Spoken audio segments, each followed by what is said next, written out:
Hi everybody, Happy New Year to you all. And just because it's a new year, Hayley and I have decided to do something different with our videos. You can see that I'm sitting next to the fire, so we are going to talk about Fireside Fridays, where Hayley's going to ask me some questions and I'll just answer from the heart. We have a few questions to get us going today, and then if you have a question that you'd like to hear my answer to, then we'll do that in future versions of this video. So without further ado, over to Hayley for the first question. So the first question is, how are we all feeling after Christmas break? I hope I'm speaking for everybody. We're feeling slightly refreshed and renewed, but we're also relieved. We're relieved because, touch wood, I think all of us have managed to get through safely thus far.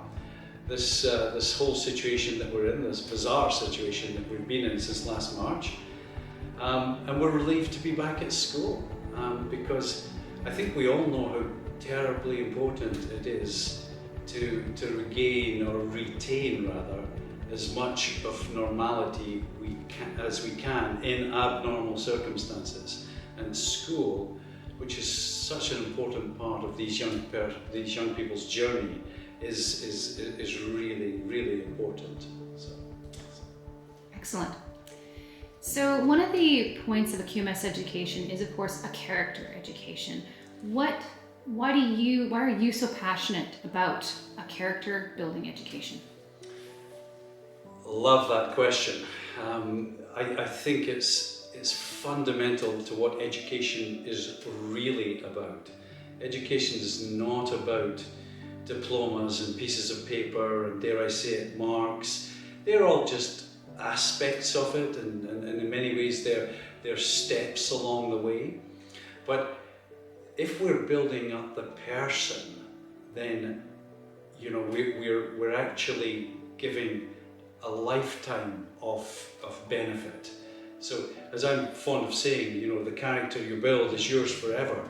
So the character we build in our young people will help them deal with all of life's tests, not just their academic tests. So I've always so firmly believed that education doesn't just take place in the four walls of the classroom.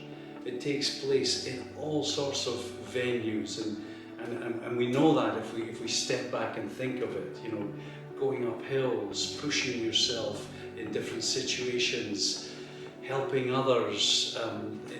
We're in an unfortunate situation. There are just so many places and venues where real, meaningful education of the person takes place, and that's what we're all about. That's why I'm so passionate about it. When someone asks you, David, what are the two most important things for a parent that they can emphasize with and to their children, what's your response? Well, that's actually a tough one, because anytime you limit to a number, right, you say 2 or 3 or your top 5 or something like that, it's always going to be an imperfect answer in some ways, right? Because you'll miss something that is pretty obvious to someone else and might not be to you. But having said all that was my excuse up front. I will offer, for me, when I have actually been asked that question a few times, and when I've been asked that question, where I go right away is self-belief. We have to do everything we can to get these young people, our children, to believe in themselves, to believe in their ability to achieve virtually anything through determination, perseverance, hard work. So self-belief is fundamental, because fear of failure is the adversary of self-belief, and fear of failure prevents them from trying so many things. I think a lot of the adults listening can identify with that. That's not just a kid thing. But self-belief, so I'd be focusing on all sorts of tactical ways of developing their self-belief.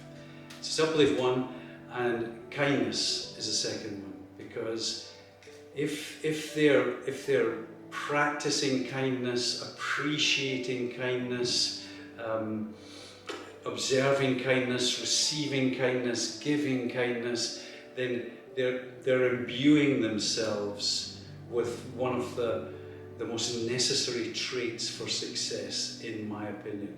Meaningful success has to incorporate kindness somewhere in there. And so the more they're valuing it and developing it, the better in my book. And finally, what are you most looking forward to in 2021? Lots.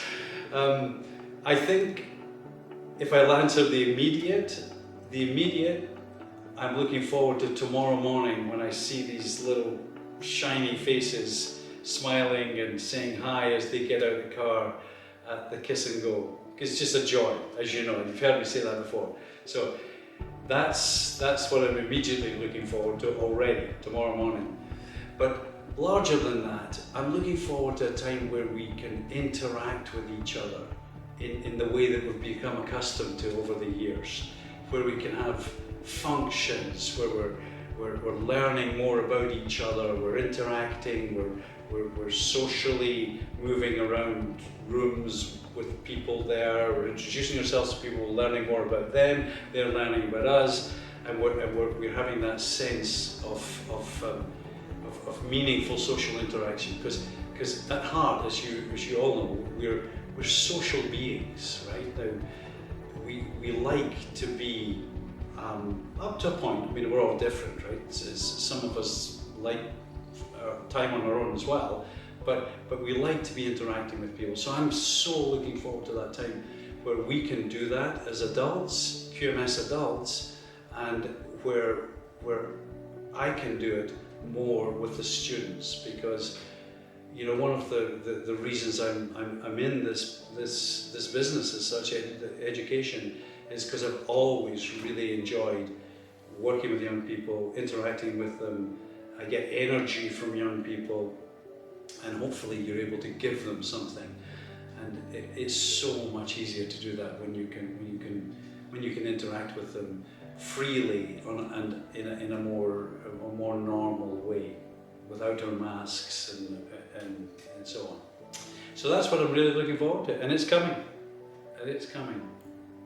And then finally, David, if someone wants to submit a question for you to address at next week's Fireside Friday, how can they reach to you?